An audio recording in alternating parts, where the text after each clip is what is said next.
ശബരിമല വിശേഷങ്ങൾ നിങ്ങൾക്കായി അവതരിപ്പിക്കുന്നു കല്യാൺ സിൽക്സ്, കാലിക്കറ്റ് റോഡ്, പെരിന്തൽമണ്ണ. ശബരിമലയിലെത്തുന്ന തീർത്ഥാടകർക്ക് വൈദ്യസഹായം നൽകി 24 മണിക്കൂറും പ്രവർത്തിക്കുന്ന ആശുപത്രികളുണ്ട്.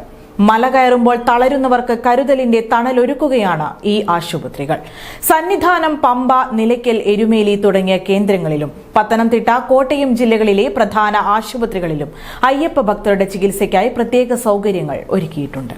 അയ്യനെ തേടി കഠിനവ്രതമെടുത്ത് ശബരിമല കയറുന്ന ഭക്തർക്ക് കരുതലിന്റെ തണലൊരുക്കി 24 മണിക്കൂറും പ്രവർത്തിക്കുകയാണ് ആശുപത്രികൾ.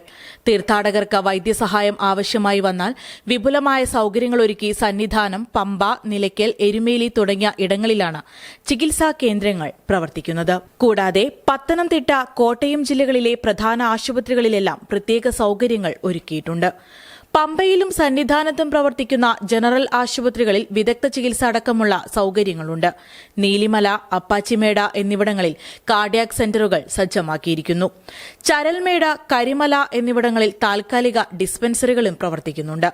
നിലയ്ക്കലിൽ പ്രവർത്തിക്കുന്ന ആശുപത്രിയിലും കൂടുതൽ സൗകര്യം ഏർപ്പെടുത്തിയിട്ടുണ്ട്. ഈ കേന്ദ്രങ്ങളിലെല്ലാം 24 മണിക്കൂറും ചികിത്സ ലഭിക്കും. പമ്പ, സന്നിധാനം, നിലയ്ക്കൽ എന്നിവിടങ്ങളിൽ വെന്റിലേറ്റർ സൗകര്യം അടക്കമുള്ള അത്യാഹിത വിഭാഗമാണ് പ്രവർത്തിക്കുന്നത്. ലബോറട്ടറി സൗകര്യവും ഇവിടെയുണ്ട്. ആശുപത്രികളിൽ പാമ്പ് വിഷബാധയ്ക്കുള്ള ആന്റിവെനവും ലഭ്യമാക്കിയിരിക്കുന്നു. News desk, today news. Sabarimala വിശേഷങ്ങൾ നിങ്ങൾക്കായി അവതരിപ്പിക്കുന്നു കല്യാൺ സിൽക്സ്, കാലിക്കറ്റ് റോഡ്, പെരിന്തൽമണ്ണ.